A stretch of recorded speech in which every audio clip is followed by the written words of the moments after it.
Greetings, folks. Nice to see you. My name's Dustin Cormier. This is How to Rock Astrology. Today we're going to be discussing my 27 Nakshatras series. I am a tropical-based Vedic astrologer. Now, I should say really that whether you practice tropical or sidereal, this series will be of use to you, because we are, in this series, trying to survey the nature and quality of the nakshatras outside of their zodiac system, outside of the tropical or the sidereal zodiac. Because the 12-sign zodiac is very different from the 27 nakshatras. And that's part of what we are aiming to convey in this series.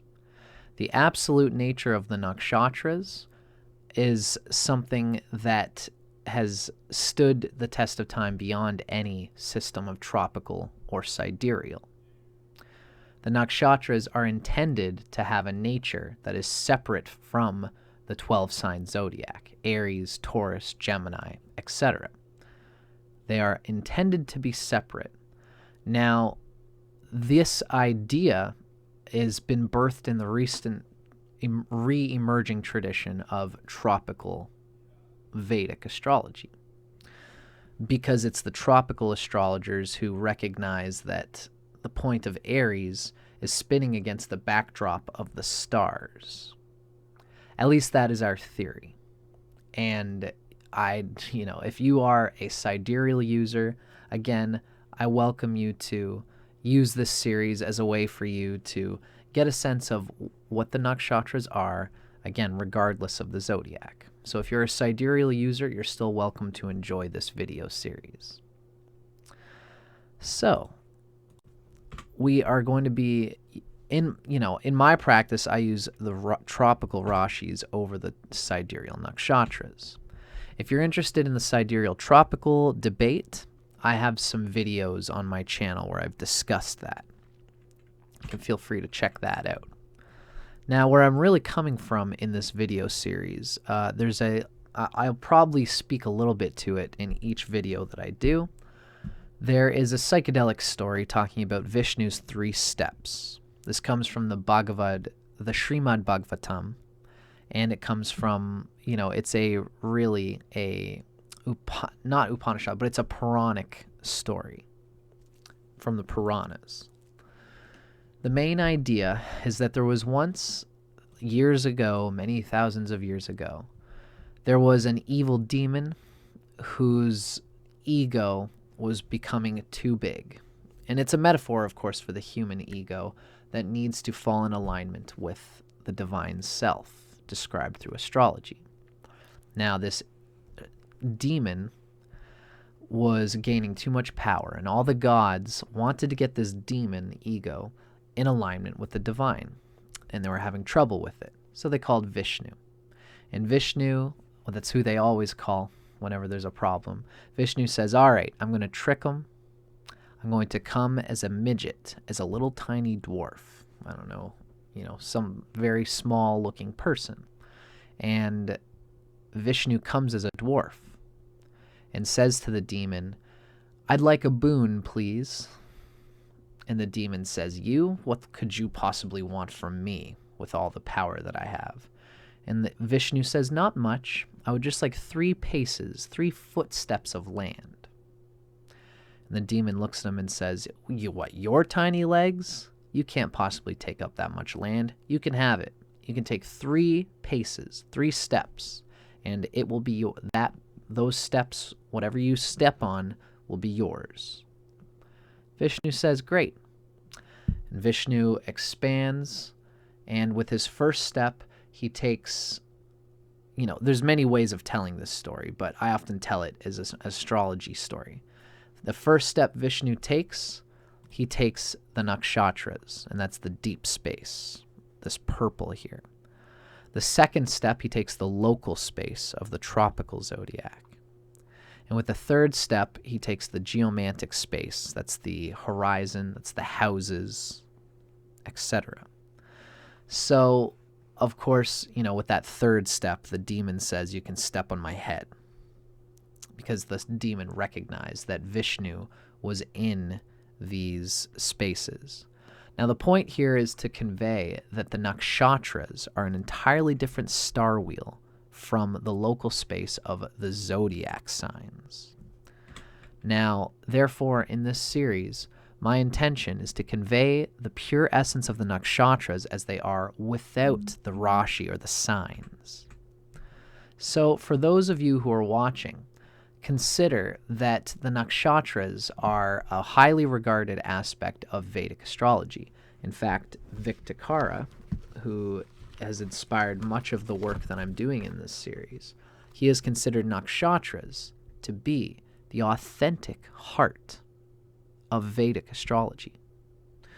Really, all the things that we read in a natal chart ought to be considered along with the significations given by the planets inside of their nakshatras. It is a whole different dimension of astrology that the Western people are completely missing out on, and it's very important. So, where the planets are in the nakshatras, in the stars, is going to tell us a lot about the root soul essence of that planet. Even their aspects, etc., are all considered. So this, for all those who are interested in nakshatras, this series is aiming to convey the root essence of each nakshatra. Now, this introductory video has been made to give us a sense of what we need to discern when we are discussing the nature of the nakshatras, because there has been some distortion in the past. Sidereal users consider that this distortion is, well, that there is no distortion, that the signs in the nakshatras are married to each other. This is the understanding of the sidereal users. Now, for those who are interested in exploring the pure essence of the nakshatras, again, that's what this series is aiming to do. Now, the most authentic and undistorted literature we have available on the nakshatras comes from the Taittiriya Brahmana. This is a commentary on the Krishna Yajur-veda, and it's considered to be a continuation of the Krishna Yajur-veda. So this is a commentary on one of the latter Vedas, and the Vedas are considered to be the most authentic texts that we have to define what is the knowledge given in the golden ages of the Vedic literature. And this holds much of the authentic Akashic roots of the things that we understand as Vedic. The Vedic things come from the Vedas. As Victakara says, anything that respects the Vedas as an authority, we could call Vedic literature. And this is part of what defines Vedic astrology. And the authority on what makes something Vedic, or what is an authoritative route to understanding astrology, for example, is that it is coming from the Vedic literature. Now, this is a commentary on Vedic literature that was written after the Vedic times. But this is one piece of literature that most of the figureheads of astrology today are considered to be authentic, legitimate roots that we ought to consider. In particular, I go by Ernst Wilhelm and Victakara in considering that the Taitirriya Brahmana text gives us some pure, authentic knowledge about these nakshatras. And the Taittiriya Brahmana has these very specific sutras. They almost seem enigmatic. They seem mysterious. They don't just give us all the information about the Taittiriya Brahmana is not a concise commentary. It is itself a sutra, an enigmatic poem that is encoded, that has a code, which we need to unravel through the typical sutra method. This is part of the reason why it's regarded as being so rich in symbology and being so revealing of the nature of each nakshatra. We're going to go through this. Now, let's talk a little bit about some of the, why we use the Taittiriya Brahmana and why we have to discern some of the distortion that has come through history about the nakshatras. What is the nature of this distortion which the nakshatras have gone through? It is twofold. Number one is the obvious one we've kind of mentioned already, which is that throughout history, the sidereal tradition of astrology has caused much distortion to the nakshatras. What this basically means is that there was a time when a certain nakshatra was considered to be married to Aries. This was the nakshatra called Ashwini. There's many reasons for this. The Vedas, even the Rig Veda, considers Ashwini to be this horse that is pulling the rest of the nakshatras like a chariot. It is hard to say where the roots of that lie and how literally it should be considered. It could be that the vernal equinox was around Ashwini at the time that that statement was created. And maybe the people who wrote it and had it might have not understood the precession of the equinox, and that the vernal equinox has moved away from Ashwini since then. This is one of those things that's of debate in the world of the nakshatras. But as the tropical tradition goes, the equinox has moved from that point. Now, this makes it hard to say where the beginning of the nakshatras really is. Thankfully, the Taitirriya Brahmana gives us the beginning not as Ashwini, but as Kritika. So Kritika is commonly considered to be the first nakshatra. Now, that being said, Kritika as the first nakshatra is still a debated thing, but the Taittiriya Brahmana gives it as such, and this is the tradition that I'm continuing on in these videos. So, in the old days, Aries and Ashwini were considered to be married to each other, and this is why when you read about Ashwini in many modern texts that describe Ashwini, Ashwini is considered to had to have the quality of Aries. So when you read a lot of old texts about Ashwini, it has an Aries quality to it. In today's modern understanding of the nakshatras, Ashwini actually falls at the end of Aries, and it's even partly into Taurus. So we can't necessarily say that Ashwini is fully of the character of Aries these days. This is the distortion that needs to be unfolded. What is Ashwini outside of its association with its old, outdated association with Aries? Again, even if you're a sidereal astrologer, knowing the difference between Aries and Ashwini, I think, is still going to be illuminating as to what the nakshatra Ashwini is actually doing.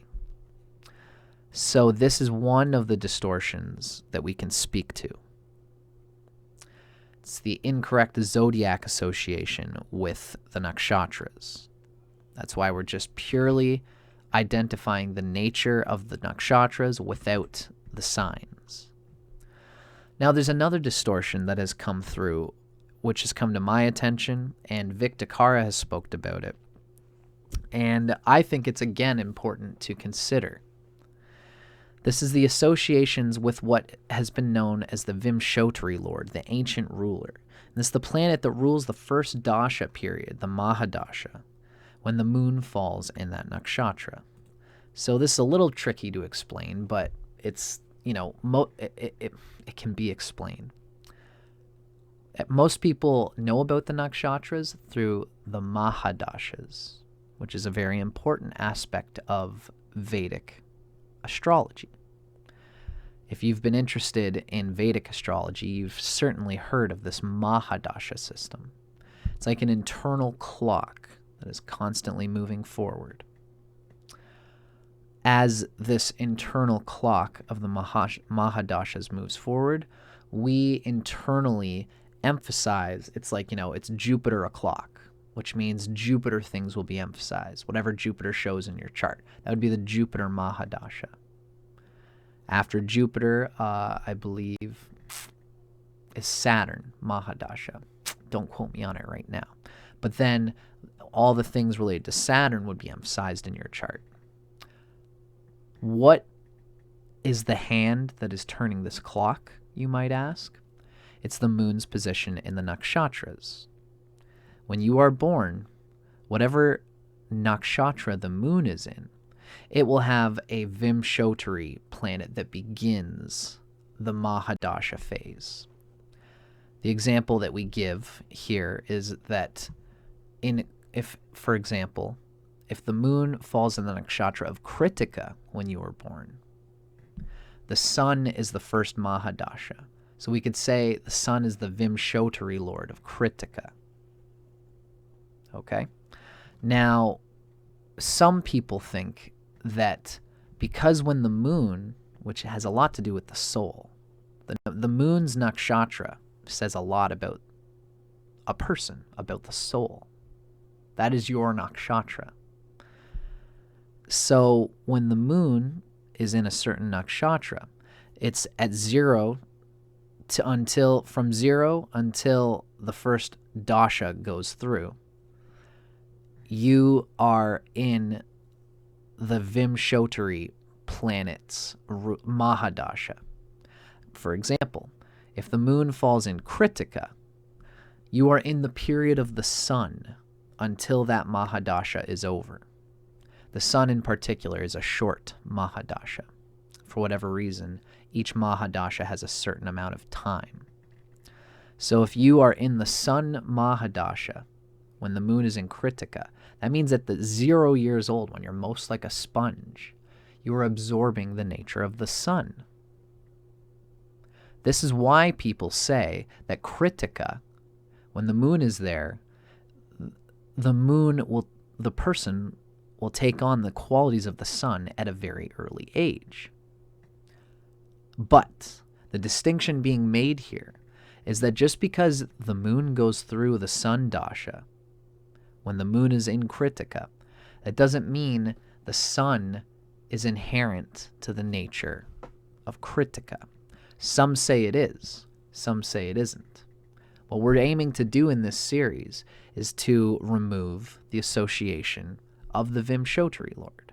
Again, so we can know the pure essence of the nakshatra. In this case, we're talking about Kritika, for example. Now, why exactly is this? It's important for us to just discern the roots of our information. And this is what I'm doing in this series and in this video. Okay? So, let's get into a bit of detail about this Vimshotri Lord. Victakara has noted that we can't assume nakshatras have the inherent qualities of these Vimshotri ruling planets, because the Vimshotri dashas are a system of astrology which was not created or considered when the nakshatras were conceived. Vimshotri is an astrology thing that is much newer, much more recent than the nakshatras. The nakshatras, which go back to the Taitirriya Brahmana, are much more ancient than natal horoscope. Even the natal horoscope in general is much newer than the nakshatras. In ancient days, the Vedic people would use for muhurta, for electional astrology, for mundane astrology, for agriculture, for understanding events, for the best time to go to war, for example. They weren't looking at an individual horoscope. They were looking at the sun and the moon, the new moon, the full moon, and where the moon was in the stars, in the nakshatras. And this was a system that is much more ancient than, again, the natal horoscope. So the natal horoscope idea of the dashas, of Vimshotri dasha, is much newer. This is why we can't assume that the data about the Vimshotri is the intrinsic roots of the nakshatras, right? So this is why in this series we're trying to emphasize the Taitirriya Brahmana and the Vedic literature only about the nakshatras. There may be useful information in the Vimshotri lords, but it's better to regard our interpretations based on the sutras of the Taittiriya Brahmana. Now, what we especially don't want to do, and this is something I just am bringing up in this intro video, we don't want to treat the Vimshotri lord as if the nakshatras were ruled by them, as if that could express a planet's dignity in that nakshatra. This is something in particular that Victakara has emphasized, and I think it's a very useful emphasis. Because Victakara is somebody who understands the pure symbolism of the nakshatras and is not basing it on distorted literature. If we want to know, what if I've got Mars in Kritika? What if I've got Jupiter in Kritika? How do I know how that planet is going to function and operate through that nakshatra? If you want to truly know it, you can't make false associations. Now, this is a big example that we're giving here, because most people think that since the sun is the Vimshotri lord of Kritika, when the moon falls in Kritika, the sun is the first dasha. So most people think, what if Jupiter falls into Kritika, for example? It's not the same as dignity. You know, Jupiter does well in Leo, which is ruled by the sun. Jupiter does well in Leo because it has the sun for a friend. So if Jupiter falls in Leo and it's in a friendly sign, dignity is very important in Vedic astrology. That would give Jupiter an ability to express the agenda and potentials implied by what Jupiter is as guru, as the superconscious. So we can't say that Jupiter is in friendly dignity when it's in Kritika, because the sun doesn't rule Kritika, although some people have understood it as such, but I would convey that it's not the case. Okay? So, this is our example. The sun is first. It's first Mahadasha period. The sun is said to rule the nakshatra of Kritika. Some traditional nakshatra interpreters claim Kritika is ruled by the sun. So they treat a planet in Kritika almost like a planet in Leo. For example, Venus has the sun for an enemy. So they assume Venus in Kritika must be in bad dignity, or it's unfavorable. However, this is not the pure level of symbolism that Victakara has suggested that we operate on in our interpretation methods. Venus, I believe, is still not considered great in Kritika, but if you watch my video on Kritika, there are reasons for it that has nothing to do with the sun. And now here's an example of how Victakara considers the symbolism of the nakshatras. Kritika is considered to have the quality of tikshna. It's sharp and dreadful. So a gentle planet like Jupiter in Kritika shows that there might be some possible relationship problems, because Jupiter is very important in relationships and marriage. Jupiter is a little bit too sharp in Kritika, and Kritika is meant to be cutting. When you look at the symbolism of it, it's cutting and it's sharp. Now, Jupiter, being a gentle planet, it's a little too brazen. It's a little too tough when it falls into the nakshatra of Kritika. People think that the Jupiter would do well because it's a masculine planet and it's friends with the sun. But here we see that there's an essential nature of Kritika that goes beyond the traditional association of Vimshotri. This is the important point that we're making here. Even though Jupiter has the sun for a friend, Jupiter's usually okay in Leo, but not necessarily so in Kritika, in a nakshatra that is supposedly ruled by Leo. That's why we don't even want to say that Kritika is ruled by the sun. Vimshotri, the ancient ruler, is like minutiae, which could hold important information for us as nakshatra interpreters. Ernst Wilhelm does mention these lords in his text on the nakshatras. We're quite early in this way of interpreting nakshatras, isolated from the signs and from these ancient lords. So for this series, we're going to consider the bones of interpretation to come from the authentic Krishna Yajur-veda commentary. And this is the Taitirriya Brahmana. So this is where this series is coming from. This whole series is going to talk about the nakshatras as per the pure bones that can be defined through the certain Vedic era text and the commentary on it. Krishna Yajur-veda came first, and the Taittiriya Brahmana is a poetic, enigmatic sutra describing the essence of the nakshatras in a way that is considered an authority over all of the other distorted literature. Now, unfortunately, when it comes to the nakshatras, there is still debate. I'm going to be discussing this on my channel soon. There is still debate about where exactly the degrees of the nakshatras are. There are different ways of understanding how these nakshatras are set up in the circle of the sky. You know, to give an example, here's two examples, and there's even more than this. Victakara basically uses the positions of the Lahiri Ayanamsha applied to tropical astrology. And you can see those positions here on the left. This is pretty much what Victakara considers to be the placements of the nakshatras. This was given by him in a PDF that's available on Google for free. Now, Ernst uses his Dhruva galactic center as Mula as well as tropical. Ernst Wilhelm is also a tropical user. He uses Dhruva's equatorial longitude, or at least that is where I got these positions. Of course, you can even change this further so that you can use Dhruva ecliptic longitude as well as what we would say is neither.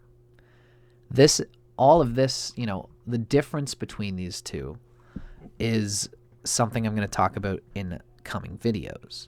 And you can see how there is a wide range. Vic's definition of Kritika falls at about 20 degrees, 47 minutes of Taurus. Now, Ernst's definition through this certain Ayanamsha gives Kritika as about 19 degrees. So the Kritika between Vic and Ernst is very close. However, as you go through, it gets very wide and it changes a lot. For example, Magha is considered to be at 24 degrees of Leo for Victakara. For Ernst's system, Magha is 16 degrees of Leo. It's the same thing with Dhanishta.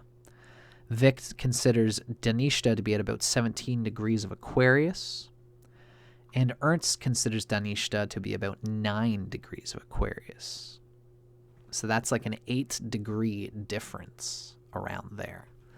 So again, it's hard to say what is truth here or not. As modern interpreters of the nakshatras, we just have to do our best, go by whichever one feels and seems to make the most sense to us, and then research. We have to all do our part to research where these nakshatras come from, why they are different, why they are measured differently in different systems, and then use our charts, use our resources, learn about our friends and our family and our neighbors' nakshatra positions, and then when they are in the cusp, when they're in the middle, if Vic says that a person's moon falls into Mula, while Ernst says a person's moon falls into Jesta. It's the same position. We have to use our intuition and explore and research whether this person feels like more like Jesta or Mula. And over time, hopefully, we, in the modern age of Vedic astrology, can get a better intuition, a better grasp, and a better sense through statistics of where these nakshatra positions lie. This is why even people like me, I hardly use the Mahadasha system, because the range of nakshatras is so wide and so different. Vic Takara makes a great point on his channel when he says that if you're in the blurred boundary where you're not sure, if you're not exactly sure where a person's nakshatra sits for a certain planet, you're best off to just look at other things in the chart. Find other things that you can be more sure about so that you don't put someone's life into your hands and just assume, you know what, I'm just going to assume that they're Jesta. And then, you give a whole person an interpretation of Jesta based on something that might not be correct. So keep that in mind. There's much to research in today's time, unfortunately, and there's a lot that we have to go through as modern interpreters of these nakshatras. But this is the work. Now, there are classical nakshatra characteristics that I also give in this series. These qualities are not given in the Taittiriya Brahmana. They may have been culled by cultural intuitions and commentaries that could be connected to the two distortion points we've already mentioned. So let's keep this in mind as we go through these nakshatra characteristics. There's the active, passive, and balanced quality. There's the 7 classical qualities, dhruva, chara, tikshna, which is like sharp, mridu. There's the mixed, which is sharp and soft. All of these have English names that I should have here, but unfortunately I don't at the moment. I could probably go through them all here this way, if you'll just give me one moment. So there is the 7 qualities. There's dhruva, which is fixed or permanent and have a solid fixed quality to them. There's the nakshatras that are movable or ephemeral, which is chara, and they have this sort of movable quality to them. It's like mutable almost. They can move around. There's the sharp or dreadful tikshna nakshatras, and these nakshatras can all spit venom and be very hard and tough when they feel they need to be. There's the soft, mild, tender nakshatras that have a very soft character quality to them. There's 4 of them here. Then there's the mixed. There's tikshna and mridu. And I believe that there is a word that describes them. But essentially soft and sharp is what kritika and vishaka are. Now there's the ugra, which is fierce and severe, almost like sharp, but a little bit more stubborn, more fixed in a way. That's what these nakshatras are. And there's the light nakshatras as well as swift. Hasta, Ashwini, and Pushya all are both lagu and kshipra. Lagu meaning not heavy or light, like weight-wise. And kshipra means swift. So they are easily moved and literally move fast and change their minds fast. And that is how those nakshatras go. So those are the qualities of nakshatras that are given anciently. And again, we don't know how much of this is based on literary distortion. It's still useful to check them out so we can get a little bit more of the sense of what's traditionally given as the character of the nakshatras. But again, as modern interpreters, we have to use the sword of discernment to find where these are lacking in true sattvic quality of character.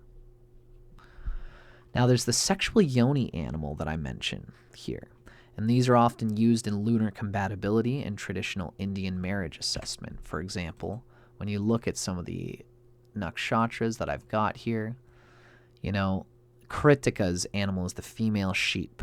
Rohini's animal is the male serpent. Mrigashirsha is the female serpent. Ardra is the female dog.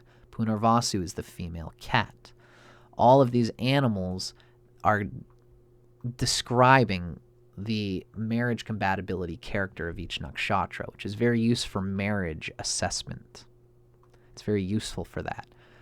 There's much emphasis given to marriage assessment through the nakshatras in traditional Indian and Vedic marriage assessment. And these can be very useful in that way. This should be able to let me move, and it's not. Why? That's okay. Why? You'll have to excuse me for one moment here, folks, while I pull all this together. And yeah, the last quality that we have is the kingdom. That's animal, plant, and mineral. Ernst Wilhelm has particularly mentioned that the kingdom, whether animal, plant, or mineral, is considered, that he considers it to be something important that can give us useful, real information about the nakshatras. What exactly, the nature of that is hard to say and hard to convey. Now, you can check out one of my videos, and it shows all of the 27 nakshatras and some of their qualities. There's the meaning, there's the activity, active, balanced, and passive, and then there's the kingdom. And it's interesting that as you go through the nakshatras, the kingdom goes one for one. Animal, mineral, plant. Animal, mineral, plant. Animal, mineral, plant. The whole way down, which is very interesting. It's interesting to group these together and see how these groupings give different qualities to the nakshatras. Same thing with the activity. Now, there is something called the tattvas, but I do not use the tattvas. The reason is, you'll notice, if I'm going to look at any of my other things that I've created about these, this is more accurate to what I typically use. I just use the deva, the meaning, the activity, the quality, the yoni animal, and the kingdom, as that's the most important qualities so far as I see it. To give it short thrift, I don't use the tattvas because the tattvas are initiated from Ashwini, which tells me that there is a false elemental character that comes from the old days when Ashwini was considered to be the beginning. Nowadays, we know Kritika is the beginning. That's my short thrift on that. So, with all that being said, folks, I'm just going to go back here. Now, the final thing we can say about the nakshatras in this series is when you go through my video, I'm going to describe the sutra structure that's given in the Taittiriya Brahmana. There shows the nakshatra name, and then we have the deity associated with this nakshatra, the name of the nakshatra. Sometimes it uses a different name to give more information about the nakshatra. There's the foundation above that's needed, and then there's the foundation below, which is sort of the result of the nakshatra when what's needed is present. Now, as you watch the videos in this series, I'm going to describe that a little bit more in each video, so you have a little bit more clarity as to what the structure of the Taittiriya Brahmana is as a sutra. And we're going to get into that in each individual video. So, the final thing that we go through in this video, eventually after we've described the nakshatra, after we have described how to go through the sutra, the Taittiriya Brahmana Sutra, which again is the main essence of this series, is the Taittiriya Brahmana. We then talk about Ernst's interpretation of that Nakshatra Sutra. This comes from his Energies of the 27 Lunar Mansions, which is something he put out there for free because he wants people to research the nakshatras.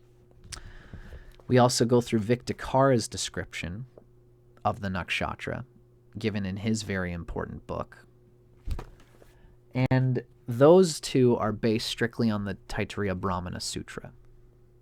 Vic also gives us information about what this sutra says about the positions of planets in these nakshatras. For example, again, with Kritika, Vic tells us what planets do well in Kritika and what planets don't. This is a very unique interpretive method that comes from the one and only Vic Takara, whose work I advocate for and very much respect. It's his interpretation based on his Vedic reading and understanding of the symbolism of each nakshatra. To me, it stands alone in the world of nakshatras, and I think it's very important. We're going to go through his interpretation and talk about my own interpretations that are essentially based on his. Finally, at the end of each part of the series, we move through the divine forces of the lunar nakshatras as portrayed in the Vedas by an author named RYAN. And this is a big book full of Vedic literature that has used the names of the deities associated with each nakshatra. There's going to be a whole separate video associated with the deities of the nakshatras, which I will have available for you on my channel as well. So there's a lot to go through in this series. Each video has a lot happening. I hope you all join me in finding and discovering the very unique particularities of the nakshatras and of the authority given from the Vedic literature that describes these nakshatras. As modern interpreters, it's useful for us to understand the root symbolism of these nakshatras so that we can begin to research and apply our research to our own horoscopes, to the horoscopes of the people around us, and so that eventually we can get more of a footing, a scientific statistical basis for what we can expect as being the true positions of the nakshatras, which is an important deal in today's time. So I hope you will join me, check out my channel, and watch as I go through the nature of these nakshatras from the Taittiriya Brahmana and from Vedic literature on the whole. It's going to be a lot of fun. We've already had quite a few people joining us for the live. I hope you guys enjoy it, and I hope to see you there. And I hope this video has been a useful introductory video for you. Let me know in the comments if you have any questions, if you have any concerns, and I'll do my best to answer them. Thanks a lot, folks, and thank you so much for watching. I'll see you when we do the series.